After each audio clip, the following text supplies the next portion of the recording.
আমার আল্লাহ কোরআনের ভিতরে ঘোষণা করেছেন, আমি আল্লাহ ছাড়া অন্য কারো ইবাদত করব না। কোনো মাজারের ইবাদত করা যাবে না, কোনো মাজারে যায় সিজদা দেওয়া যাবে না, কোনো মানুষের কদমে সিজদা দেওয়া যাবে না। একমাত্র আমি আল্লাহর কুদরতি পায়ে সিজদা দিবা, একমাত্র আমি আল্লাহর ইবাদত করবা, একমাত্র আমি আল্লাহর হুকুম পালন করবা। আমি আল্লাহর ইবাদত ছাড়া অন্য কারো ইবাদত করা যাবে না। শুধুমাত্র আল্লাহর ইবাদত করব, শুধুমাত্র একমাত্র সবেমাত্র আল্লাহর কুদরতি পায়ে সিজদা দেব। অন্য কোন মানুষের হুকুম মানা যাবে না, একমাত্র আল্লাহর হুকুম অনুযায়ী চলতে হবে। কথা বলেন ঠিক কি না আমার ভাইরা? আল্লাহর হুকুম যদি আমি মানতে যাই, তাহলে এই জমিন আমার পক্ষে হয়ে যাবে, এই রাস্তাঘাট আমার পক্ষে সাক্ষী দিবে, এই তরুলতা আমার পক্ষে সাক্ষী দিবে, এই গাছপালা আমার পক্ষে সাক্ষী দিবে, এই প্রাণী সমস্ত মাখলুকগুলো দুনিয়ার ভিতরে যারা আল্লাহর কুদরতি পায়ে সিজদা লাগাবে গো, সমস্ত মাখলুক এই নামাজীদের জন্য মাগফিরাত কামনা করে, সমস্ত মাখলুক গুলো নামাজীর জন্য দোয়া করে। আমার ভাইরা, আমার বন্ধুরা, ও পর্দার আড়ালের মারা, গভীর মনোযোগ আমার ভাইরা, কেউ চলে গেলে চলে যাইতে দিবেন, গভীর মনোযোগ দিয়ে শুনবেন রে বাবা আমার ভাইরা। জানি না কার জন্য বাঁশ বাগানের বাঁশ দাঁড়িয়ে আছে গো, কার জন্য কাফনের কাফন দোকানে এসে হাজির হয়ে গেছে, জানি না কার জন্য কবরস্থানে কবর খনন করার জন্য লাইন ঠিক হয়ে গেছে, জানি না মসজিদের পালকিটা কার জন্য অপেক্ষা করতেছে বাবা আমার ভাইরা। কখন যেন কার নামের তালিকা মৃত্যু বরণের মাইকিং হয়ে যায়, এলান হয়ে যায় মসজিদের মাইক দিয়া। আমার ভাইরা, এই জন্য গভীর মনোযোগ। হতে পারে আজকের এই মাহফিল জীবনের জন্য শেষ মাহফিল, হতে পারে কারো জীবনের জন্য এই মাহফিল জীবনের শেষ মাহফিল, হতে পারে এই মসজিদের আগামী বছরের মাহফিল আর জীবনে ভাগ্যও নাও হতে পারে, হতে পারে আজকের এই রাত কারো জীবনের জন্য শেষ রাত গো। এই জন্য আসুন আসুন গো ভাই, আল্লাহর কালাম শুনলে কেমন ফজিলত জানেননি? আল্লাহর কোরআনের একটা আয়াত যদি কেউ শোনে, আল্লাহর নবী বলেন একটা আয়াতে কারিম যদি কেউ শোনে, আল্লাহ তাআলা তার আমলনামায় 100 রাকাত নফল নামাজ পড়ার সওয়াব দান করেন। বলেন না সুবহানাল্লাহ। আবার আল্লাহর কালাম যদি কেউ তিলাওয়াত করে গো, আল্লাহর কালাম যদি কেউ হাতে নিয়ে বা মুখস্থ আল্লাহর কোরআন তিলাওয়াত করে গো, তার আমলনামায় আমার আল্লাহ 1000 রাকাত নামাজ পড়ার সওয়াব আমার আল্লাহ দান করেন। সুবহানাল্লাহ। আমার ভাইরা, এদিক সেদিক ঘোরাফেরা করা যাবে না বাবা। এই জন্য মাহফিলের দিকে চলে আসুন। এখানে বসলে পারে হতে পারে আজকের এই মাহফিল নাজাতের ওসিলা হবে, কবরবাসীদের জন্য নাজাতের ওসিলা। আজকের এই মাহফিল হতে পারে কারো জীবনের জন্য হেদায়েতের জরিয়া। এই জন্য বাহিরে ঘোরাফেরা করা যাবে না রে বাবা আমার ভাইরা।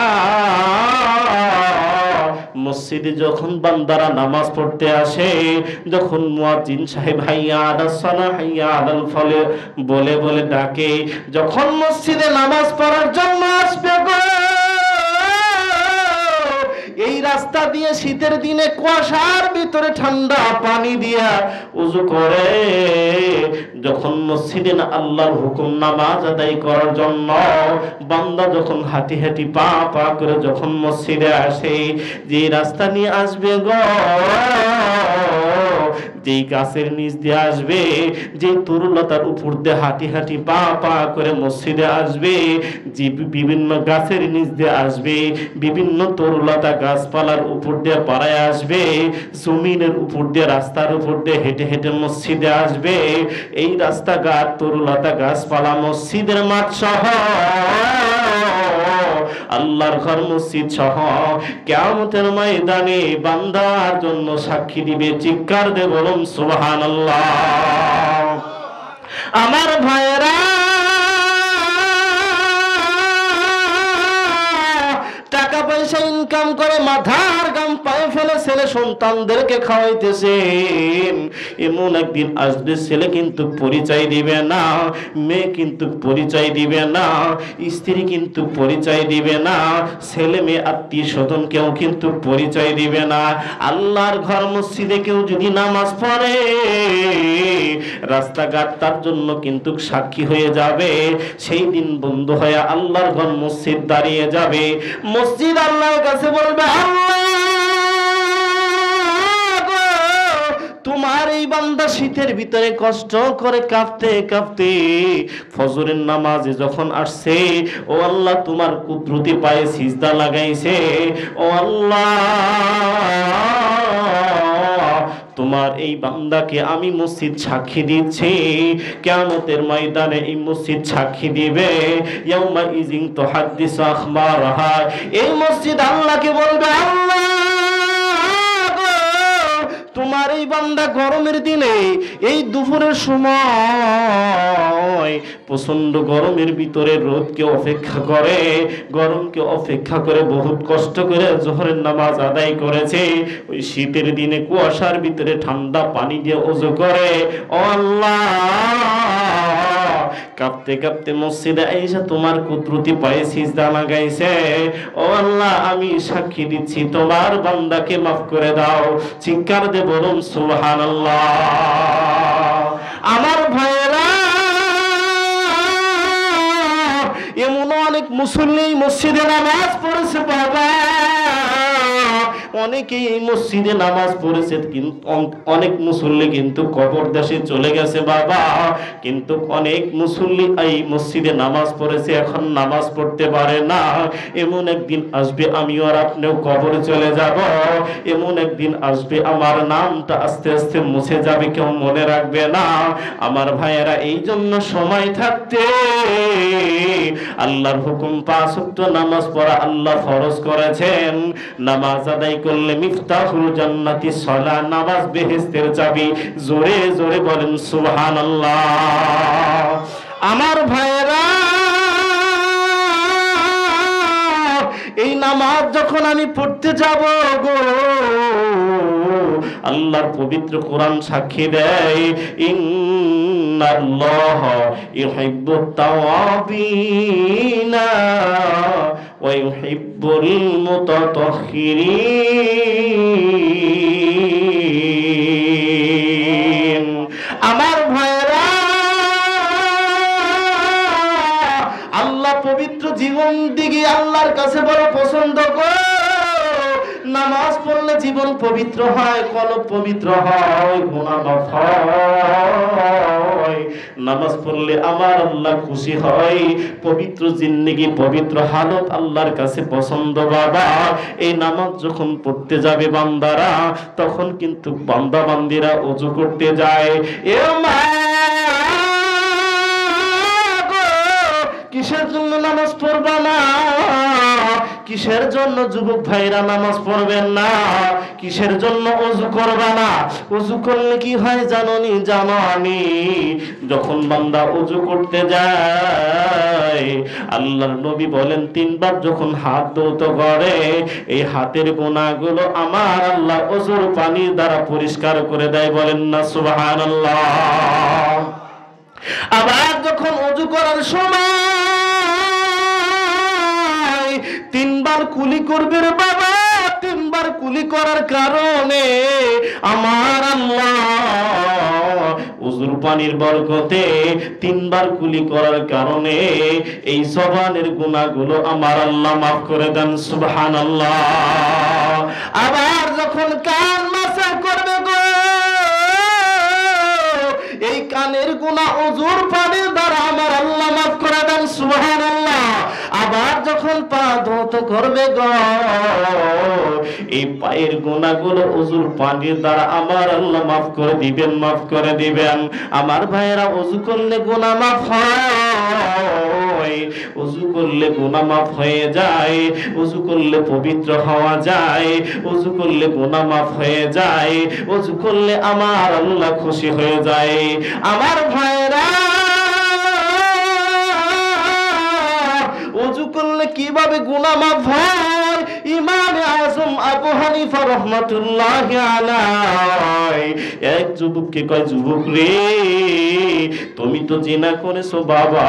যুবক বলে, হুজুর আসলে আমি জিনা করেছি, আপনি কিভাবে জানলেন? একটু বলবেন না, বলবেন না, আপনি কিভাবে জানলেন আমি জিনা করেছি? এইবার আবু হানিফা রাহমাতুল্লাহি আলাইহি বলেন, যুবক রে, তুমি যে জিনা করেছ, ওযুর পানির দ্বারা বুঝতে পারলাম ওযুর অঙ্গ প্রত্যঙ্গের সাথে তোমার জিনাহের গুনাহগুলো লেগে গেছিল। তুমি যখন ওযু করতেছিলে বাবা,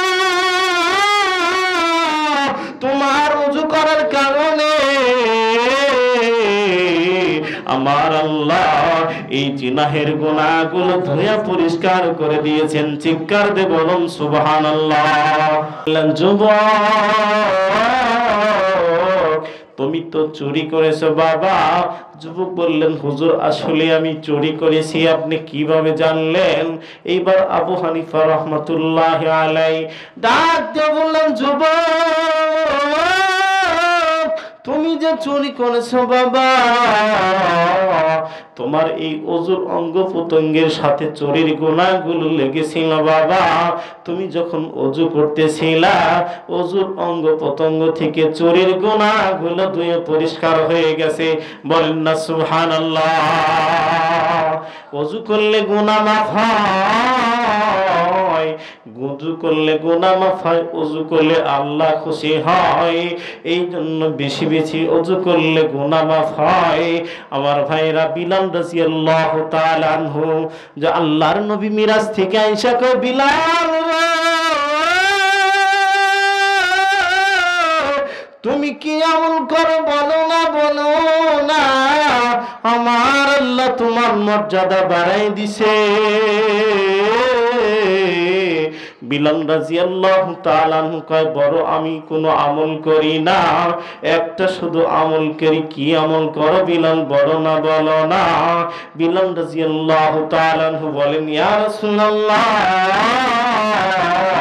যখন আমার ওযু চলে যায়, সাথে সাথে আমি ওযু করে নেই। আর ওযু করার পর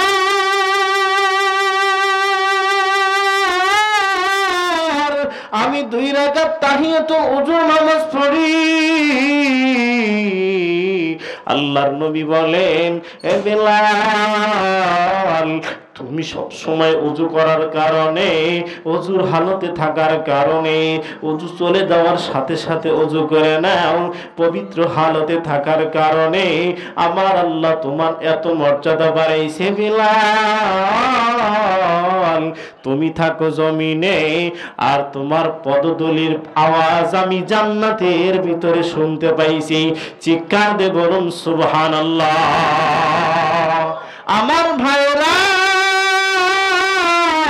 সাহাবী বিলাল রাদিয়াল্লাহু তাআলা আনহুর মর্যাদা আল্লাহ বাড়াইছেন সব সময় ওযু করার কারণে, সব সময় ওযুর হালতে থাকার কারণে।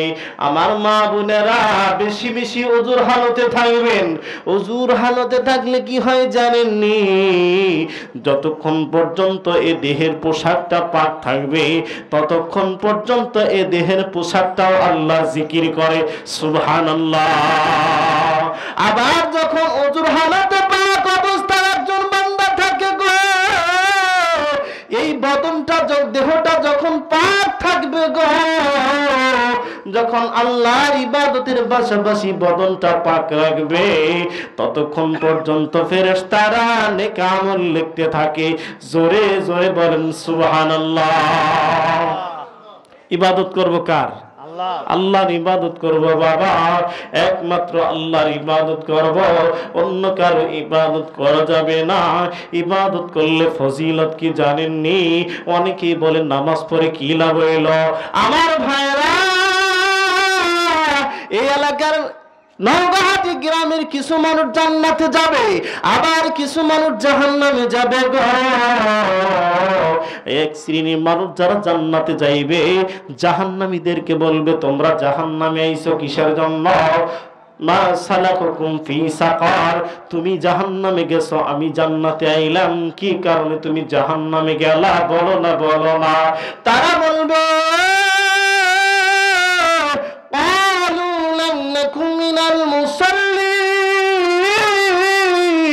দুনিয়ার ভিতরে আমি নামাজ পড়ি নাই, যার কারণে আমি জাহান্নামে আইছি।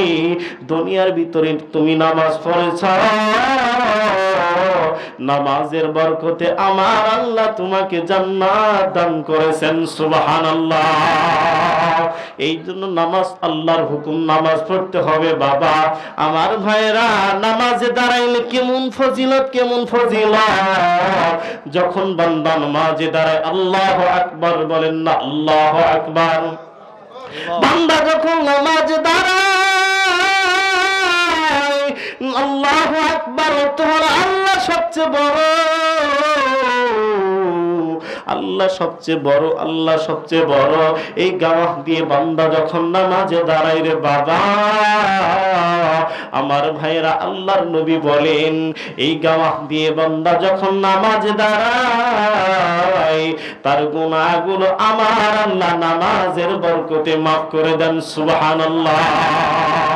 আবার যখন রুকুর ভিতরে যায়, রুকুর ভিতরে যাওয়ার পরে বলে সুবহানা রাব্বিয়াল আযীম, বলেন না সুবহানা রাব্বিয়াল আযীম।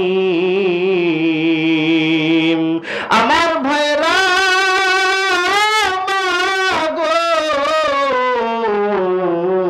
যখন বান্দা নামাজে দাঁড়ানোর পর যখন রুকুর ভিতরে যায়, এই হালতের সময় আল্লাহ কি পরিমাণ নেকি দান করেন গো। তার ওজন বরাবর স্বর্ণ আল্লাহ রাস্তায় দান করলে যে নেকি হয়, তার থেকে বেশি নেকি আমার আল্লাহ দান করেন। সুবহানাল্লাহ। জীবনে ওজন বরাবর স্বর্ণ আল্লাহ রাস্তায় কিন্তু দান করা যায় না, কিন্তু নামাজের রুকুর ভিতরে আমার আল্লাহ তার ওজন বরাবর স্বর্ণ আল্লাহ রাস্তায় দান করলে যে নেকি হয়, তার থেকে বেশি নেকি আমার আল্লাহ দান করেন। সুবহানাল্লাহ।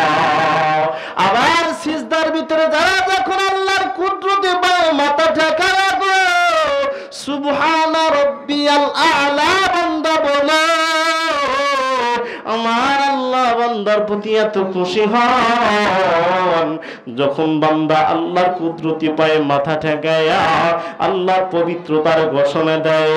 আমার আল্লাহ ফেরেশতাদেরকে ডাক দিয়ে বলে, ফেরেশতারা তোমরা বলেছিলে আদম বানাইও না, তোমরা নিষেধ করেছিলে আদম আমার কথা শুনবে না। দেখো না, দেখো না আমার বান্দা বান্দিরা আমি আল্লাহর কুদরতি পায়ে মাথা ঠেকায়া আমি আল্লাহর পবিত্রতার ঘোষণা দিচ্ছে, আমি আল্লাহ সাক্ষী দিচ্ছি, সাক্ষী থাকো।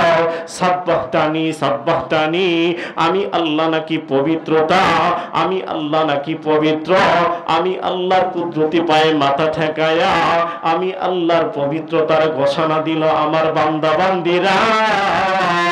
আমি আল্লাহ ঘোষণা দিলাম সাব্বাহতানি সাব্বাহতানি, আমি আল্লাহ তাদের গুনাহগুলো মাফ করে পবিত্র বানায় দিলাম। জোরে জোরে বলেন সুবহানাল্লাহ। মুসা পয়গম্বর আল্লাহর কাছে কয়, আল্লাহ ও আল্লাহ তোমার সাথে আমি যে কথা কই, ও আল্লাহ এরকম এরকম কি কোন নবী পয়গম্বর কোন নবীর উম্মতেরা আল্লাহ তোমার সাথে এরকম কথা বলতে পারবে? এইবার আল্লাহ তাআলা বললেন, মুসা রে, তোমার আর আমার মাঝে কথা হয় আমি আল্লাহর কুদরতি ভাবে। রে মুসা, ও মুসা, তুমি জানোনি কত দূরত্ব রে মুসা? তুমি আছো তুর পাহাড়ে মুসা, আর জানো আমি আল্লাহর দূরত্ব কত দূরে? 7 তারা আসমান জমিনের ব্যবধান দূরত্ব। আল্লাহু আকবার। এ মুসা, আরো আছে 70,000 নূরের পর্দা। হে মুসা, জানুনি এমন একজন নবী আসবেন যার নাম মুহাম্মাদুর রাসূলুল্লাহ সাল্লাল্লাহু আলাইহি ওয়াসাল্লাম। তার উম্মতেরা যখন নামাজ দাঁড়াবে মুসা, তোমার আর আমার মাঝে অনেক দূরত্ব রে মুসা। আমি আল্লাহর কুদরতি ভাবে কথা হয়। এমন একজন নবী আসবেন, শেষ নবীর উম্মতেরা যখন নামাজে দাঁড়াবে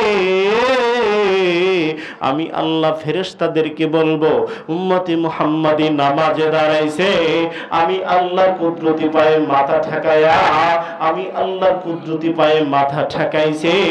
এ মুসা,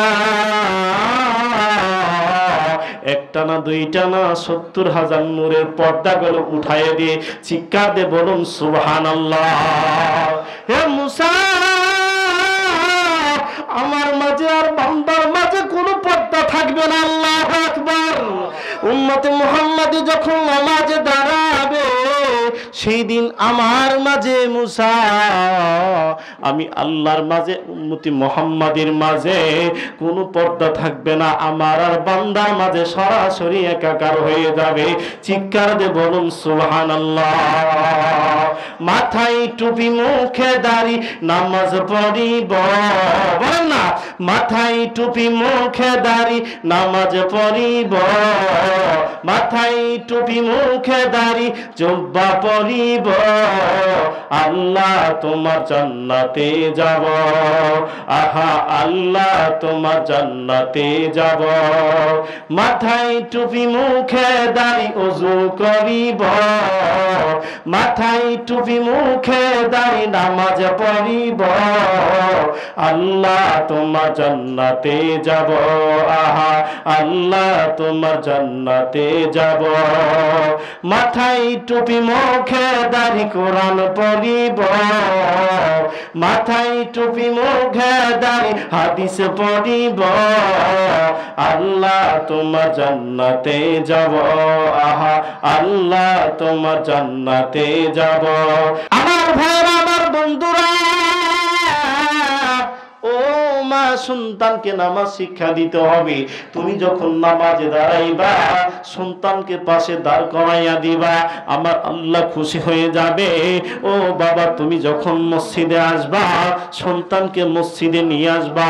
ও দাদা, তুমি যখন মসজিদে আসবা নাতিদেরকে মসজিদে নিয়ে আসবা। ও বাবা, তুমি নামাজ পড়বা, সন্তানদেরকে নামাজ শিক্ষা দিবা। ও মা গো, তুমি যদি তোমার সন্তানকে পাশে করে নামাজে দাঁড়াও তাহলে তোমার সন্তান নামাজি হবে, তোমার ছেলেটা নামাজি হবে, তোমার মেয়েটা নামাজি হবে। আমার ভাইরা, বখতিয়ার কাকি রহমতুল্লাহ আলাইহির মা কিভাবে নামাজ শিক্ষা দিয়েছে, আর আমার মা বোনেরা নামাজ শিক্ষা দেওয়া বাদ দিয়ে শুধু স্টার জালসা দেখে। কথা বলেন ঠিক কিনা? আমার ভাইরা,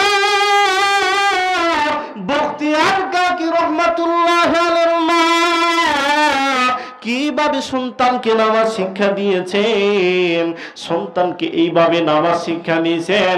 সন্তান যখন হাঁটি হাঁটি পা পা করে যখন বড় হইল, সন্তান বলে, মা গো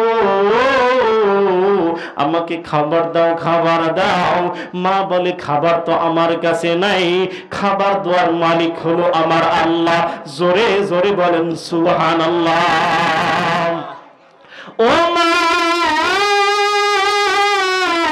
আল্লাহ কিভাবে খাবার দিবে বলো না, বলো না। মা বলে তুমি ওযু করে আসো। সন্তান যেই মাত্র ওযু করতে গেছে, এদিকে 2টা রুটি বানায়া জায়নামাজের নিচে রাখছে। সুবহানাল্লাহ বলেন। জায়নামাজের নিচে 2টা রুটি রাখার পর সন্তান নামাজ দাঁড়াইছে। নামাজ শেষ হওয়ার পর সন্তান বলে আমার খাবার কই? মা বলে যাই নামাজ উঠাইয়া দেখো তোমার আমার আল্লাহ তোমার জন্য রুটি দিয়া রাখছে। চিৎকার দিয়ে বলুন সুবহানাল্লাহ। এইভাবে সন্তান নামাজের জন্য যখন প্রস্তুতি নাই, ওই সময় মা রুটি বানাইয়া জায়নামাজের নিচে রাখে গো। এইবার হঠাৎ করে একদিন মা বোনের বাড়িতে গেছে, বা কোনো মেহমানের বাড়িতে গেছে, বা কোনো আত্মীয়ের বাড়িতে গেছে, আর ওইদিকে সন্তানের নামাজের সময় হয়ে গেছে, খাবারের সময় হয়ে গেছে। সন্তান জায়নামাজ পড়ে নামাজে দাঁড়িয়ে গেছে, ওদিকে মা পেরেশান। হায় রে হায়, আমার সন্তান নামাজে দাঁড়াইছে, আজকে যদি রুটি না পায় তাহলে আমার আল্লাহর প্রতি যে মহব্বত ঈমান এনেছে, ঈমান নষ্ট হয়ে যাবে, আকীদা নষ্ট হয়ে যাবে। আমার আল্লাহর প্রতি যে ঈমান এনেছে, মজবুত ঈমান আমার সন্তান, এই ঈমানটা নষ্ট হবে। এ মা কিভাবে সন্তানকে নামাজ শিক্ষা দিতে হয়, বখতিয়ার কাকি রহমাতুল্লাহ আলাইহির মা শিক্ষা দিয়েছে বাবা। এইবার সন্তান যখন নামাজে দাঁড়াইছে, মায়ের মনে পড়ে গেছে আমার সন্তান তো নামাজে দাঁড়াইছে, রুটি যদি না পায় সন্তান কিন্তু আল্লাহর প্রতি ঈমান হারা হয়ে যেতেও পারে। আমার ভাইরা, মা দৌড়ায় আসতেছে আর আল্লাহর কাছে কান্নাকাটি করতেছে। আয়েশা দেখে সন্তান জায়নামাজে দাঁড়ায় গেছে নামাজে। চিৎকার দিয়ে বলুন সুবহানাল্লাহ। এইবার মা আল্লাহর কাছে কান্দে, আল্লাহ গো, আমার সন্তান নামাজে দাঁড়াইছে, আমার সন্তান নামাজে দাঁড়াইছে। নামাজের পরে প্রতিদিন 2খানা রুটি পায়, আজকে তো রুটি আমি রাখি নাই, কিন্তু আল্লাহ তোমার বান্দারে রুটির অভাব নাই। ও আল্লাহ, আমার সন্তান নামাজের পরে যেন রুটি পায় তুমি ব্যবস্থা করে দিও। চিৎকার দিয়ে বলুন সুবহানাল্লাহ। মা দোয়া করতেছে। এইবার নামাজ শেষ করে বখতিয়ার কাকি রহমাতুল্লাহ আলাইহি প্রতিদিন যেইভাবে যাই নামাজ উঠাইয়া রুটি এরকম খাবার পাওয়া যায়, এইবার ওরকম আশা কইরা, ওইভাবে নিয়ত কইরা, ওই ঈমান আর ইয়াকিন বিশ্বাস নিয়ে ওইভাবে যাই নামাজ উঠাইছে। এইবার মা আল্লাহর কাছে দোয়া করতেছে, আল্লাহ আমার সন্তানের রুটির ব্যবস্থা আল্লাহ তুমি করে দিও। এইবার সন্তান বখতিয়ার কাকি রহমাতুল্লাহ আলাইহি দেখেন জায়নামাজের নিচে 2খানা রুটি। চিৎকার দিয়ে বলুন সুবহানাল্লাহ, আল্লাহু আকবার। বখতিয়ার কাকি রহমাতুল্লাহ আলাইহি রুটি পাওয়ার পর, রুটি যখন খায়, মাকে ডাক দিয়ে কয়, মা গো, প্রতিদিন যে রুটি খাই, আজকে রুটি তার থেকে ভিন্ন, আজকের রুটি মজা বেশি, এমন সুঘ্রাণ আমার জীবনে কখনো পাই নাই। সুবহানাল্লাহ বলেন। ও মা, আমার জীবনে কোনোদিন এত সুস্বাদু রুটি পাই নাই গো, আমার জীবনে এত সুঘ্রাণ রুটি কারো বাড়িতে দেখি নাই। আজকের রুটিটা কেমন জানি মজা বেশি মা, আজকের রুটিটা কেমন জানি গ্রাম, এই রুটির ব্যবস্থা আমার আল্লাহ করে দিয়েছেন। চিৎকার দিয়ে বলুন সুবহানাল্লাহ। আমার ভাইরা, সন্তানকে কিভাবে নামাজ শিক্ষা দিতে হয়। ও নৌগাটির মারা, খালি স্বামীর সাথে ঝগড়া কইরো না। স্বামী যদি কথা না শোনে নামাজে দাঁড়ায় আল্লাহর কাছে বলো, আল্লাহ আমার স্বামী আমাকে মারে, আমার স্বামী এরকম নামাজ পড়ে না। স্বামীর হেদায়েতের জন্য নামাজে দাঁড়াইয়া দোয়া করো। সন্তান নামাজ পড়ে না, কথা শোনে না, নামাজে দাঁড়াইয়া যাও, সন্তানকে নামাজের দাওয়াত দাও। কোরআন পড়ে নামাজ পড়ে সন্তানের জন্য দোয়া করো।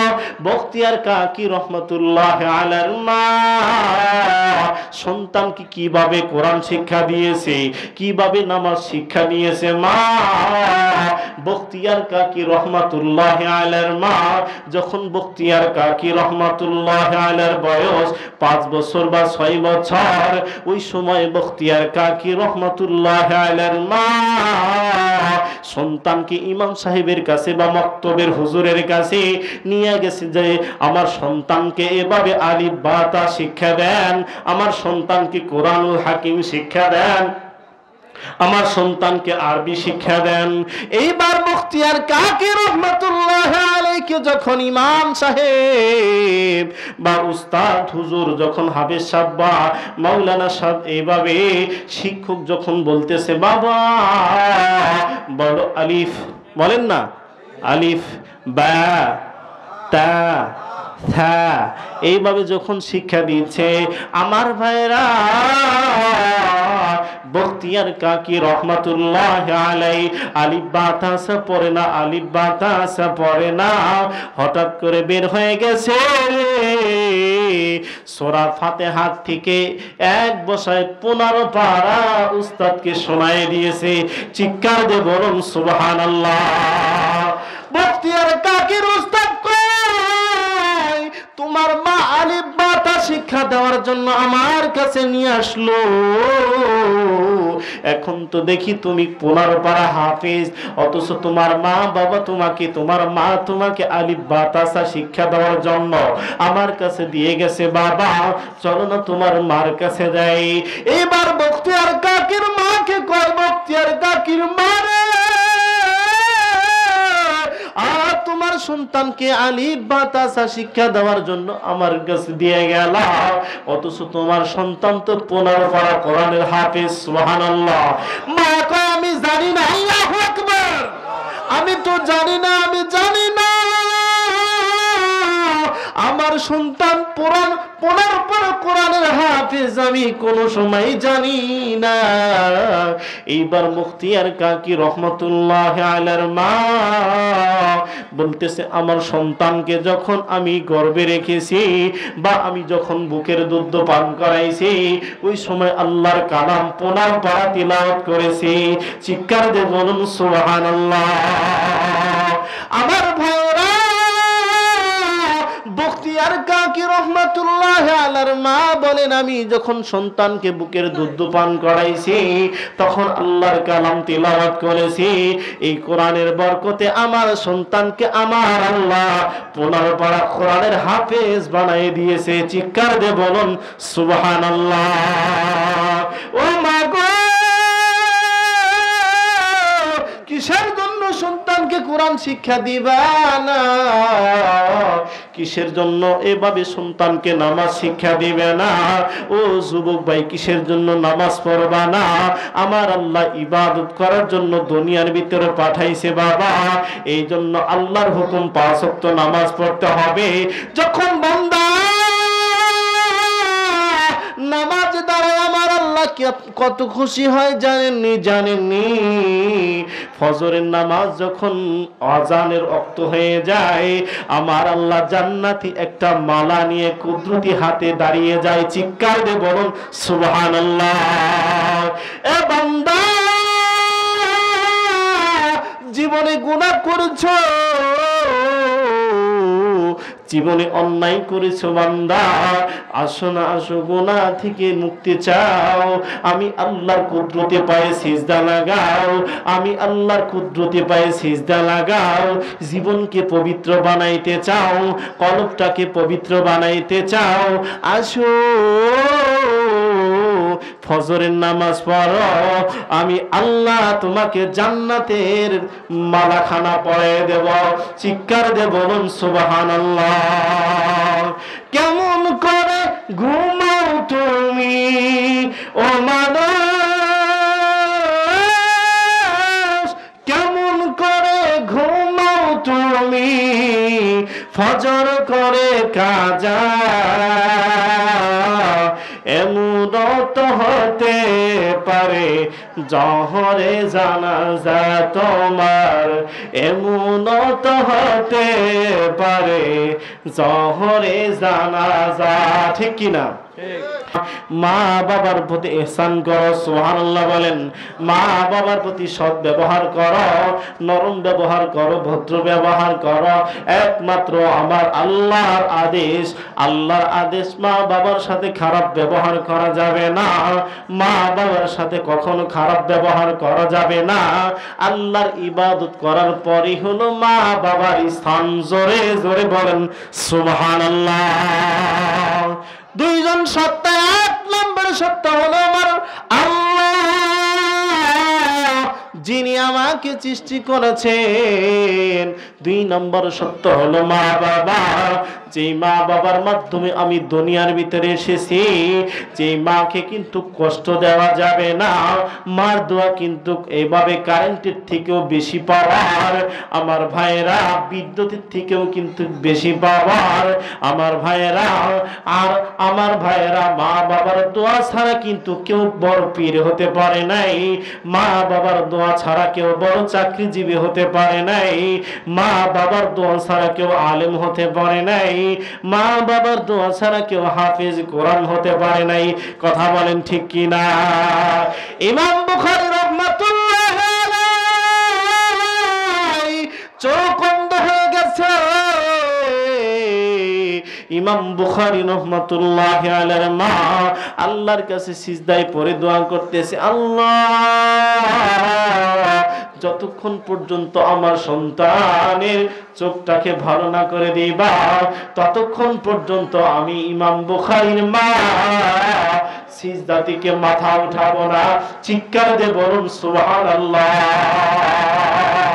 আমার ভাইরা, ইমাম বুখারী রাহমাতুল্লাহ আলাইহির মা সিজদা থেকে মাথা উঠায়া এইবার দেখেন সন্তানের চোখটা ভালো হয়ে গেছে। জোরে জোরে বলেন সুবহানাল্লাহ। এত পাওয়ার দিয়েছেন এই চোখে গো।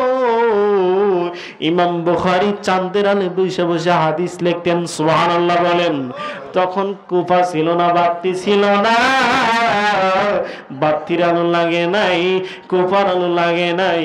ইমাম বুখারী মায়ের দোয়ার বরকতে পাওয়ারের চোখ আল্লাহ দান করেছেন, যেই চোখ দিয়ে ইমাম বুখারী চাঁদের আলো বসে বসে হাদিস লিখতেন। জোরে জোরে বলেন সুবহানাল্লাহ।